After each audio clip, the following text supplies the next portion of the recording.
আজকে আবার অনেক দিন পর চলে এসেছি তোমাদের সাথে অফিসের লাঞ্চের ভিডিও শেয়ার করতে। দেখো, লাঞ্চ তো প্রত্যেক দিনই বানাই, কিন্তু সকালবেলা এত তাড়াহুড়ো লাগে না যে প্রত্যেক দিন ভিডিও করার মতো একদম সময় হয় না।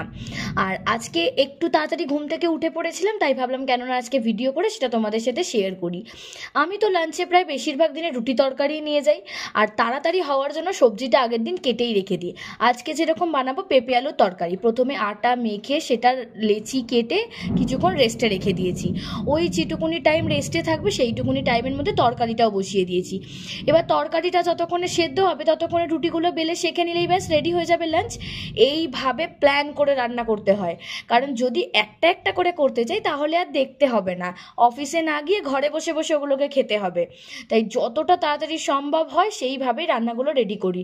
তারপরে নিয়ে নিলাম লাঞ্চ বক্সে রুটি তরকারি, আর তার সাথে লক্ষ্মী পূজার নাড়ু ছিল কতগুলো, সেটাও নিয়ে নিলাম। নাড়ুকে কি আর না করা যায় বলো তো? রুটি তরকারিতে হলো হেলদি অপশন, নাড়ুটা গুড় দিয়ে বানানো। এবার তোমরা ডিসাইড করো এটা হেলদি আর আনহেলদি। আমি চললাম, টাটা।